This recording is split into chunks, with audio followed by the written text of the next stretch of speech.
Bonjour à tous, je suis le père Lionel Dalle, je suis prêtre catholique, je travaille dans le diocèse de Toulon et je suis heureux aujourd'hui de vous présenter cette première vidéo du parcours Alpha la traversée. La question qui va nous occuper aujourd'hui, c'est la question « Qui est Jésus ?» Et c'est une question qui mérite vraiment d'être posée parce que Jésus a impacté la vie de millions de personnes depuis plus de 2000 ans. Un jour, quelqu'un m'a dit « Quoi, tu crois encore à l'existence de Dieu au temps des ordinateurs ?» Comme si c'était une évidence que la science avait prouvé que Dieu n'existait pas. Alors moi, j'ai été ingénieur avant d'être prêtre. À l'époque, j'étais séminariste, c'est-à-dire je me préparais à être prêtre. Et du coup, je lui ai dit, en fait, si tu as la preuve que Dieu n'existe pas, ça m'intéresse vraiment, parce que je me prépare à donner ma vie à Dieu. Et alors, aussitôt, la personne a changé et elle m'a répondu, ah non, tu as raison, la science ne se prononce pas, on ne sait pas si Dieu existe ou s'il n'existe pas. En fait, Dieu n'est pas pour la science un objet d'expérience. Je voulais vous montrer ce gâteau. Qu'est-ce que la science peut dire si elle l'analyse? Elle peut dire avec quoi il est fait, que c'est un gâteau à la banane, quels sont les ingrédients, et puis quelle a été sa cuisson, par exemple, ce genre d'éléments. Mais elle est incapable de dire qui l'a fait, et elle peut encore moins dire pourquoi il a été fait. En fait, celle qui l'a fait, c'est Edna, qui est en train de me filmer maintenant, et elle l'a fait pour faire plaisir à ses amis. Et ça n'est pas en analysant le gâteau de manière scientifique qu'on peut trouver l'intention de la personne qui l'a créé. Alors c'est la même chose, je repose le gâteau, c'est la même chose pour l'univers. Seul, on pourrait dire, celui qui l'a créé peut nous révéler pourquoi est-ce qu'il a fait le monde et quel est le sens de notre présence dans ce monde. Et il n'existe pas de preuve scientifique que Dieu existe ou qu'il n'existe pas. Mais la foi n'est pas pour autant irrationnelle. Il y a beaucoup d'éléments de crédibilité, de foi, et c'est ce que je voudrais voir avec vous dans cette vidéo.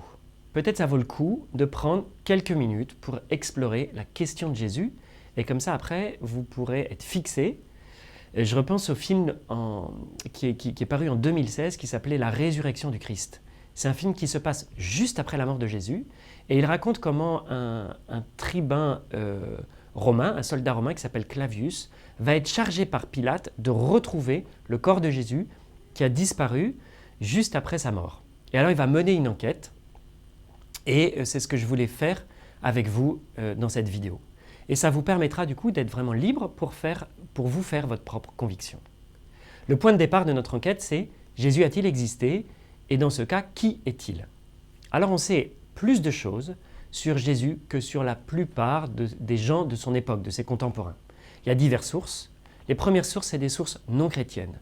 Par exemple, des écrits des historiens romains, Tacite et Suétone, qui citent Jésus, ou de l'historien juif Flavius Joseph. Flavius Joseph écrit « En ce temps-là, paraît Jésus, un homme sage, si toutefois il faut l'appeler homme, car il était l'auteur d'œuvres prodigieuses. » Et puis ensuite, il va se faire l'écho de la crucifixion et de la résurrection de Jésus. Il y a aussi des sources chrétiennes, en particulier tous les écrits du Nouveau Testament qui ont été écrits quelques années après la mort de Jésus. La difficulté ou la question qu'on pourrait se poser, c'est quelle preuve a-t-on que ces textes n'ont pas été modifiés entre le moment où ils ont été écrits et entre nous qui vivons en 2020. Comme ce sont des textes très anciens, est-ce qu'il n'y aurait pas des modifications qui, au fil du temps, auraient pu altérer ce qui a été écrit dans ces textes et on en aurait aujourd'hui une version complètement modifiée ou transformée? Il y a une démarche qui se penche sur cette question de la fiabilité de la transcription des textes au fil du temps qui s'appelle la critique textuelle. C'est une question qui se pose sur tous les manuscrits anciens, comme sur les textes d'Homère ou les textes de Platon. Alors, elle repose sur deux principes, cette démarche. Plus le temps est court entre l'original et la première copie, plus la source est fiable. Par exemple, pour la guerre des Gaules de Jules César, qui raconte les actions de Jules César, il y a un écart de 950 ans qui existe entre l'action de César et la plus ancienne des copies, et on a une dizaine de copies. Pour le Nouveau Testament, nous disposons d'une copie complète qui date de 350 après Jésus-Christ, soit un écart d'environ 300 ans avec les originaux. Ça peut vous paraître grand, mais en fait c'est très très peu dans le monde des manuscrits anciens par rapport, vous voyez, à la guerre des Gaules. La guerre des Gaules, c'est 900 ans. Et puis il y a un deuxième principe qui est plus il y a de copies disponibles, plus on est certain de l'authenticité de l'original. Et pour le Nouveau Testament, nous ne sommes pas en présence d'une dizaine de copies, mais de milliers de manuscrits. C'est-à-dire nous avons 5000 manuscrits en grec, 10 000 en latin, 9000 dans d'autres langues, ce qui est tout à fait unique et incroyable. Et alors aujourd'hui, on peut dire qu'aucun historien sérieux, aucun historien digne de ce nom ne remet en cause l'existence historique de Jésus. Ce que je trouve remarquable, moi, à titre personnel aussi, j'ai découvert ça quand j'étais au séminaire, c'est-à-dire l'école pour devenir prêtre, c'est qu'il y a des petites divergences qui sont dans les évangiles, qui sont les récits qui racontent la vie de Jésus. Alors, c'est normal, puisqu'en fait, ce sont des récits qui ont été écrits par des témoins oculaires qui ont raconté ce qu'ils ont vu. Et chaque témoin raconte un peu différemment. Pour vous prendre un exemple évident, c'est que par exemple, Jésus guérit un aveugle en entrant dans la ville de Jéricho dans un récit, et dans un autre récit, c'est en sortant de la ville de Jéricho. Et alors, ces petites différences qui sont encore là aujourd'hui, en fait, ce qui est remarquable, c'est qu'elles n'ont pas été corrigées au fil du temps depuis 2000 ans. Les gens se sont bien rendus compte qu'il y avait comme des petites divergences, mais en fait, elles sont encore présentes aujourd'hui, et pour moi, c'est vraiment un élément de crédibilité énorme, c'est-à-dire que les textes n'ont pas été corrigés au fil du temps. Alors, les évangiles nous offrent un portrait vivant et humain, concret de Jésus. Il a vécu toutes les grandes expériences de la vie, on pourrait dire, la naissance, la croissance, l'éducation, les tentations, le travail, le deuil, la souffrance, le rejet et la mort. Il a été fatigué, il pouvait rire, pleurer, avoir faim, avoir mal. Il a éprouvé les mêmes émotions que nous, l'amour, la joie, la tristesse, et il était donc pleinement humain. Mais était-il davantage? Qui Jésus pensait-il être et qu'a-t-il dit sur lui-même? Deuxième étape de notre enquête. Son enseignement montre que Jésus était convaincu d'être à la fois homme et Dieu. On pourrait dire que Jésus incarne le message qu'il transmet. Son enseignement porte sur sa propre personne. Il est celui qui donne sens à notre vie, qui comble ce vide que l'on peut ressentir et que l'on cherche à remplir sous différentes formes. À ceux qui ont faim d'amour et qui cherchent un sens à leur vie, Jésus dit « Je suis le pain de vie ». À ceux qui ont soif de liberté, Jésus dit « Si le Fils, c'est-à-dire si moi, vous libère, si je vous libère, alors vous serez vraiment libres. » À ceux qui sont angoissés, aux inquiets, à ceux qui sont fatigués, Jésus dit « Venez à moi, vous tous qui peinez et ployez sous le poids du fardeau, et moi, je vous donnerai le repos. » Jésus dit aussi « Quiconque m'accueille, accueille celui qui m'a envoyé, et celui qui me reçoit, ne reçoit pas seulement moi-même, mais aussi celui qui m'a envoyé. De même, celui qui m'a vu a vu le Père. » Donc Jésus nous dit, me recevoir, c'est recevoir Dieu. M'accueillir, c'est accueillir Dieu. Me voir, c'est voir Dieu. Et on voit bien que Jésus se considérait comme l'égal de Dieu, on pourrait dire, mais même comme Dieu en personne. Il se dit capable de pardonner les péchés. Or, Dieu seul peut le faire, et les maîtres de la loi qui ont bien compris ça, c'est-à-dire les contemporains de Jésus qui étaient spécialistes de la loi juive, lui font remarquer et lui disent « Qui peut pardonner les péchés sinon Dieu seul ?» Et ces opposants de l'époque avaient bien saisi cette prétention, on pourrait dire, de Jésus à se mettre au même niveau que Dieu, à prétendre à être Dieu lui-même. Dans l'évangile de Saint Jean, par exemple, Jésus dit « Le Père et moi, nous sommes un ». Et puis la suite du texte, c'est « De nouveau, des Juifs prirent des pierres pour lapider Jésus. Celui-ci reprit la parole. J'ai multiplié sous vos yeux les bonnes œuvres qui viennent du Père. Pour laquelle de ces œuvres voulez-vous me lapider ?» Et ils lui répondent « Ce n'est pas pour une bonne œuvre que nous voulons te lapider, mais c'est pour un blasphème. Tu n'es qu'un homme et tu te fais Dieu. » La question qu'on peut se poser, c'est quelle raison avons-nous de croire Jésus? L'histoire est remplie de gens qui se prennent pour Napoléon ou pour la reine d'Angleterre. C.S. Lewis, qui est l'auteur des Chroniques de Narnia, dont a été tiré des films, résume ainsi le choix que nous devons faire. Un homme qui n'était qu'un homme et qui a dit le genre de choses que Jésus a dit ne serait pas un homme sage. Il serait soit un fou, soit un imposteur. Vous devez faire un choix. Soit cet homme était et est le Fils de Dieu, soit il est fou ou quelque chose de pire. Vous pouvez le traiter de cinglé et lui dire de se taire, vous pouvez lui cracher dessus au visage et le tuer en tant que possédé, ou vous pouvez tomber à ses pieds et l'appeler Seigneur et Dieu, mais n'arrivons pas à un non-sens en disant qu'il était un homme sage, il ne nous a pas laissé cette option. Je voulais vous partager avec vous 5 éléments pour vous aider à vous faire votre conviction personnelle. Premier élément, les enseignements de Jésus. Ils sont reconnus comme parmi les plus beaux de notre culture et de l'histoire de l'humanité. Il y a des phrases de Jésus qui sont connues de tous. « Aime ton prochain comme toi-même »,« N'ayez pas peur »,« Aimez vos ennemis ». Ces enseignements ont posé les bases de notre civilisation. Deuxièmement, ses œuvres et sa vie. En fait, ça devait être dingue d'être avec Jésus. Imaginez, vous allez à une fête, à un mariage, et puis le vin manque. Alors Jésus dit au serviteur, remplissez d'eau ces jarres, et l'eau est transformée en un vin délicieux. Vous allez à un pique-nique avec Jésus, il y a 5000 personnes, il n'y a rien à manger, et puis, qu'est-ce que fait-il? Il multiplie et il nourrit la foule avec 5 pains et 2 poissons. Mais il ne s'agit pas simplement de ses miracles, mais aussi de son amour, de sa compassion pour les personnes rejetées par la société, les personnes les plus faibles, les marginaux. Montrant son amour jusqu'à en mourir, comme il l'a dit et fait, il nous dit « Il n'y a pas de plus grand amour que de donner sa vie pour ses amis ». Sa personnalité aussi était incroyable. Il a marqué des millions de gens. Il était simple, il était humble, franc, désintéressé, bienveillant, toujours à l'écoute, joyeux, bon, attentif à toutes les personnes. Beaucoup reconnaissent en lui l'humilité, la sagesse, la compassion.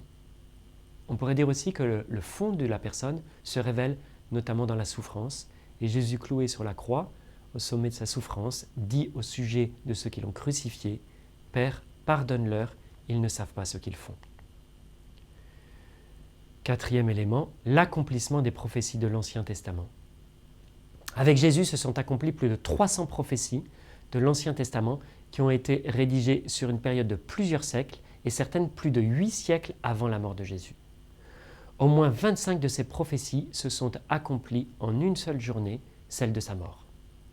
Cinquième élément, sa résurrection. C'est l'élément de loin le plus important, c'est sa victoire sur la mort. La résurrection de Jésus est vraiment le fondement de la foi chrétienne. Si Jésus n'est pas ressuscité, alors la foi des chrétiens n'a aucun sens. Alors, cette résurrection est-elle un mythe ou une réalité? Examinons plusieurs éléments. La question du tombeau vide le matin de Pâques. Commençons par voir si Jésus est bien mort sur la croix. En fait, d'après les récits des évangiles, il n'y a aucun doute là-dessus, parce que les gardes romains s'assuraient de la mort des condamnés. Et dans l'évangile de Saint Jean, on nous dit, quand ils arrivèrent à Jésus, voyant qu'il était déjà mort, ils ne le brisèrent pas les jambes, mais un des soldats, avec sa lance, lui perça le côté, et aussitôt il en sortit du sang et de l'eau. C'est une séparation du sang et du liquide péricardique que nous décrit Jean, et nous savons que sur le plan médical, c'est une indication certaine de la mort. Il fut ensuite mis dans une tombe, scellée par une énorme et lourde pierre ronde. On pourrait se demander, est-ce que les disciples n'auraient pas volé le corps pour répandre la rumeur de sa résurrection? En fait, la tombe était gardée par des soldats romains, et surtout, les disciples étaient traumatisés, découragés, et se tenaient même cachés par peur d'être arrêtés par les Romains. Ce qui est incompréhensible, c'est que très vite après, ils vont se mettre à sortir, à prêcher et à annoncer partout la bonne nouvelle, c'est-à-dire que Jésus est ressuscité. Et ce sont eux qui, par leurs témoignages et leurs écrits, ont répandu l'Évangile auprès de milliers de personnes. Ils ont enduré la torture, la prison et la mort pour avoir proclamé que Jésus est vivant, justement parce qu'ils en avaient été les témoins. Alors, les apparitions de Jésus à ses disciples. L'Évangile nous dit « Un grand nombre de gens ont vu Jésus après sa résurrection.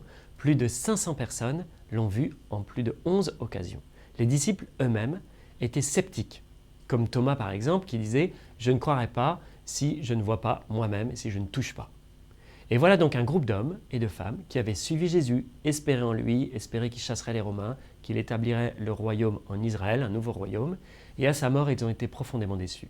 Ils ont abandonné l'idée de suivre le Christ, et quelques semaines plus tard, les disciples proclament d'une manière unanime « Jésus est ressuscité d'entre les morts ». En fait, ils ont risqué leur vie pour cela, et comme on vient de le dire, beaucoup d'entre eux sont d'ailleurs morts pour avoir affirmé et défendu que Jésus était ressuscité. Comment expliquer ce changement radical si ce n'est par la résurrection?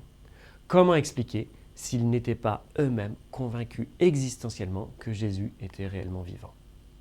Et ce qui est incroyable aussi, c'est qu'une poignée d'hommes illettrés, pas forcément pauvres et pas très formés, ont répandu cette nouvelle en 300 ans dans l'Empire romain, au point qu'en 312, l'empereur de l'Empire romain est devenu chrétien. Et depuis 2000 ans, rien ni personne, aucun régime ni aucune persécution n'ont pu arrêter la propagation de cette bonne nouvelle. Des millions d'hommes et de femmes, au cours des siècles, ont fait l'expérience de Jésus-Christ. Des gens de tous les âges, de toutes les cultures, de tous les continents, de tous les milieux sociaux, de toutes les générations, sont unis dans une expérience commune de rencontre avec Jésus vivant. Moi-même, quand j'avais 17 ans, j'ai vécu cette expérience. J'ai été à un rassemblement chrétien à Paray-le-Monial, dans la ville de Paray-le-Monial, et en fait, j'ai redécouvert que Jésus m'aimait. En fait, je ne savais pas trop pourquoi j'étais là, pourquoi j'étais venu, et au cours d'une veillée, j'ai compris que Dieu m'aimait d'un amour infini. Cette expérience a illuminé ma vie et l'a transformée. Ce que j'ai découvert, j'ai compris que c'était un trésor, et c'est devenu très important pour moi dans ma vie. C'est comme devenu le centre de ma vie. Et quelques années plus tard, avec toute une réflexion et un appel intérieur, eh bien, ça m'a conduit à réorienter ma vie, puisque comme je vous l'ai dit au début de la vidéo, j'étais en études pour devenir ingénieur, et puis finalement j'ai décidé de réorienter ma vie et de devenir prêtre pour consacrer ma vie à annoncer l'amour de Dieu et à annoncer que Jésus est vivant. Connaître Jésus et son amour, c'est juste la chose la plus incroyable et la plus transformante qui puisse vous arriver. Toute notre vie est différente, ça donne un sens à notre vie, même si c'est la même vie, on pourrait dire, hein, et franchement, c'est la plus belle chose et la chose que je vous souhaite. Il y a une parole qui résume tout ça qui dit « Je ne suis venu pour qu'on ait la vie et qu'on l'ait en abondance ». C'est une parole de Jésus dans l'évangile de Saint Jean. Je vais terminer cette vidéo par une prière, et si vous le désirez, vous pouvez prier avec moi, mais surtout, sentez-vous libre, personne n'est obligé, sinon vous pouvez juste m'écouter. Père, merci de nous mettre sur le chemin de la foi, de nous avoir donné des éléments qui nous aident à faire librement notre propre conviction. Tu as fait en sorte que nous puissions faire un pas de foi raisonnable grâce aux actes et aux paroles de Jésus, et non pas un pas de foi aveugle dans l'inconnu. Je te prie maintenant pour chacun de nous, pour qu'il puisse faire un pas de foi qui le rapproche de toi. Nous te le demandons au nom de Jésus-Christ. Amen. Au revoir et à bientôt.